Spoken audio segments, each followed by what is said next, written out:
সুধী ভক্তমণ্ডলী, আমরা আজকে চলে এসেছি বরিশাল জেলার আগৈলঝাড়া উপজেলাধীন গৈলা মনসা মন্দিরে এবং মনসা মন্দিরে 530তম ঐতিহাসিক বিজয়গুপ্তের মন্দিরে বাৎসরিক মনসা পূজা অনুষ্ঠিত হয়েছে এবং সেই দৃশ্যই আপনাদেরকে আমরা লাইভ অ্যান্ড এক্সক্লুসিভ দেখাচ্ছি। ভক্ত দর্শনার্থীদের ভিড় আপনারা দেখতে পাচ্ছেন গৈলা মনসা মন্দিরের ঠিক সামনেই, এবং এই গৈলা মনসা মন্দিরে বাৎসরিক মনসা পূজা প্রতি বছর শ্রাবণ মাসের শেষ দিনে অনুষ্ঠিত হয়ে থাকে। আমরা সেই মনসা মন্দিরে চলে এসেছি এবং মনসা মন্দির সংলগ্ন শ্রী শ্রী শীতলা মাতার মন্দির আপনারা দেখতে পাচ্ছেন এবং মনসা মন্দিরের ঠিক সামনেই ভক্ত মণ্ডলীরা তারা কিন্তু মোমবাতি প্রজ্বলন করছেন।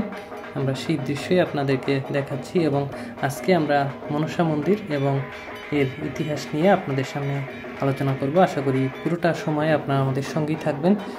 দর্শক, 1494 খ্রিস্টাব্দে কবি বিজয়গুপ্ত দেবী মনসা কর্তৃক স্বপ্নে দেখে নিজ বাড়ির বিশাল দিঘি থেকে পূজার একটি ঘট পেয়ে গৈলা গ্রামের নিজ বাড়িতে মনসার দেবীর মন্দির প্রতিষ্ঠা করে পূজা অর্চনা শুরু করেন। পরে দেবী মনসার আদেশে দিঘির ঘাটের পার্শ্ববর্তী একটি বকুল গাছের নিচে বসে স্বপ্নে আদিষ্ট হয়েই মনসামঙ্গল কাব্য রচনা করেন কবি বিজয়গুপ্ত। বাংলা সাহিত্যের অন্যতম পৃষ্ঠপোষক সুলতান হোসেন শাহের রাজত্বকালে ওই বছর বিজয়গুপ্ত মনসামঙ্গল রচনা করে রাজ দরবারে মহাকবির খেতাবে ভূষিত হয়েছিলেন। আমরা মা মনসার মন্দিরে চলে এসেছি এবং আপনারা দেখতে পাচ্ছেন পুরোহিত তিনি পূজা করছেন এবং মনসা মন্দির বর্তমানে খুব সুন্দর এবং আপনারা দেখতে পাচ্ছেন শ্বেত পাথরে কিন্তু খোদাই করা রয়েছে সেই মনসা মঙ্গল কাব্যের বিভিন্ন পংক্তি এবং আপনারা দেখতে পাচ্ছেন সেই ঐতিহাসিক বকুল গাছ, যে গাছের তলায় বসে কবি রচনা করেছিলেন মনসামঙ্গল কাব্য।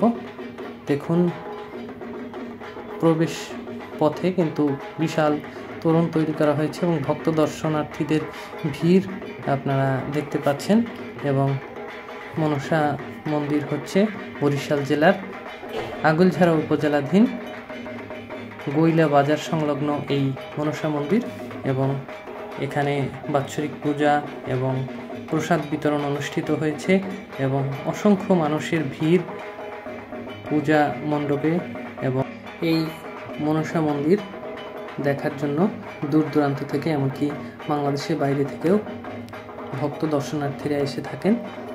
জনশ্রুতি রয়েছে দেবী পদ্মা বা মনসা দেবী বিজয়গুপ্তের কাব্য রচনায় সন্তুষ্ট হয়ে আশীর্বাদ হিসেবে বিজয়গুপ্তকে স্বপ্নে বলেছিলেন, তুই নাম চাস না কাজ চাস? উত্তরে বিজয়গুপ্ত বলেছিলেন, আমি নাম চাই, যে কারণে তার নাম বিশ্বব্যাপী ছড়িয়ে পড়লেও তিনি দেহত্যাগ করেছেন উত্তরাধিকার বিহীন। বিজয়গুপ্তের জন্ম তারিখ গবেষণা প্রাপ্তে তথ্যে নির্ণয় করা হলেও মৃত্যুকাল সম্পর্কে সঠিক কোনো দিন তারিখ গবেষকরা বলতে পারেনি। তবে গবেষকদের ধারণা মতে সম্ভবত 70 বছর বয়সে 1520 খ্রিস্টাব্দে কাশীধামে বিজয়গুপ্ত দেহত্যাগ করেন। বিজয়গুপ্তই সর্বপ্রথম তার রচিত মনসামঙ্গল কাব্য ইংরেজি দিন তারিখ ও সালে লিপিবদ্ধ করেন। এর আগেও একাধিক পণ্ডিত ও কবিরা মনসামঙ্গল রচনা করেছিলেন, যার অন্যতম ছিলেন ময়মনসিংহের কানাহরি দত্ত, কিন্তু তাদের তুলনায় বিজয়গুপ্তের কাব্য নিরস হলেও নৃপতি তিলকের অর্থাৎ সুলতান হোসেন শাহ গুণকীর্তন ও ইংরেজি দিন তারিখ ও সালে লিপিবদ্ধ করার কারণেই তিনি হয়ে ওঠেন মনসামঙ্গল কাব্য রচয়িতাদের মধ্যে অন্যতম। মহাকবি খেতাব পাওয়ার পর সমগ্র ভারতবর্ষে মহা ধুমধামে মনসা দেবীর পূজার প্রচলন ঘটে।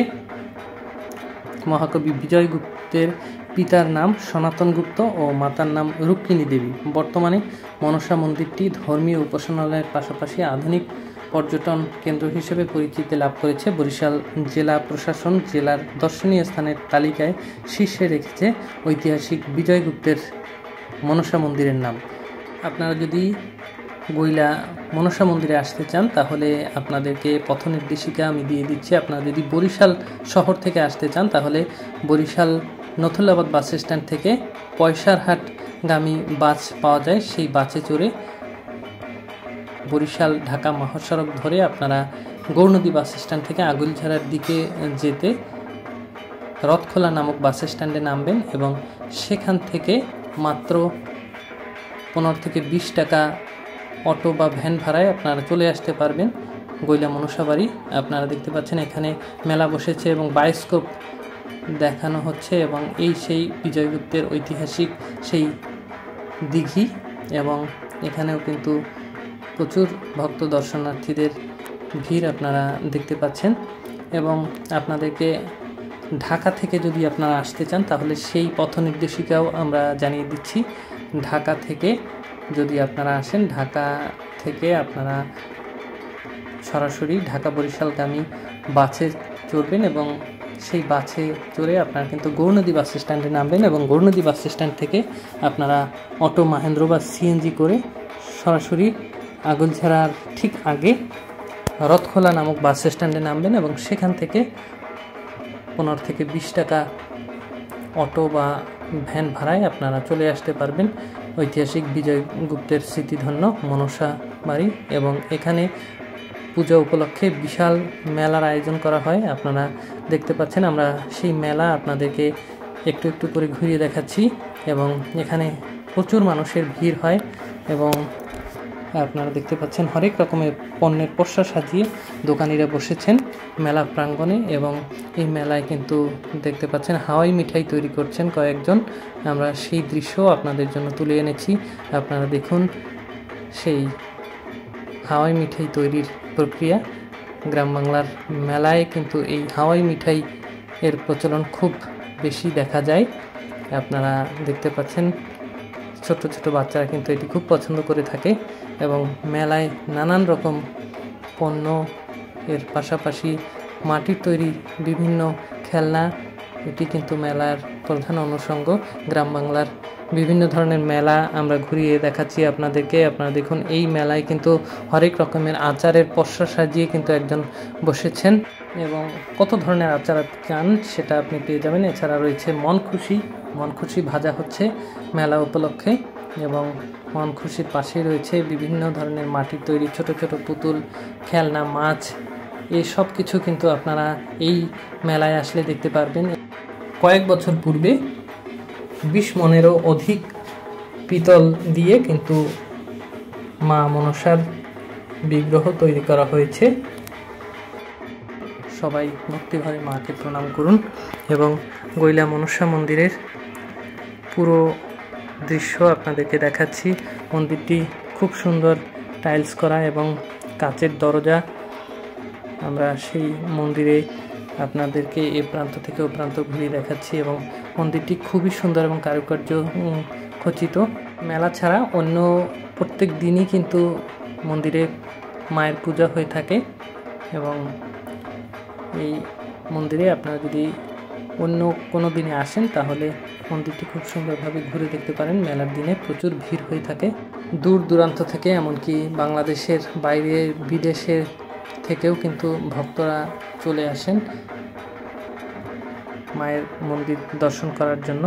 আমরা সেই গৈলা মনসা মন্দির আপনাদেরকে ঘুরিয়ে দেখাচ্ছি এবং এর সামনেই নাট মন্দির রয়েছে এবং মন্দিরটি যে কতটা সুন্দর সেটি আপনারা যদি কখনো গৈলা মনসা মায়ের মন্দিরে আসেন তাহলেই দেখতে পারবেন।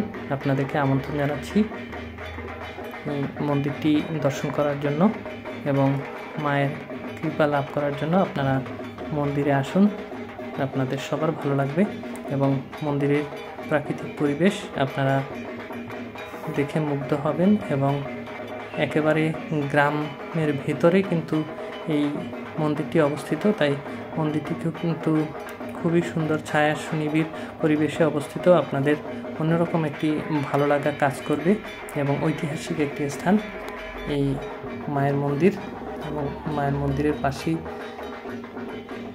শ্রী শ্রী শীতলা মায়ের মন্দির রয়েছে এবং মন্দিরটি কিন্তু অতি সম্প্রতি খুব সুন্দরভাবে সংস্কার করা হয়েছে এবং মন্দিরটি গোলাকৃতির এবং এর সামনেই নাট মন্দির রয়েছে এবং মন্দিরের পাশেই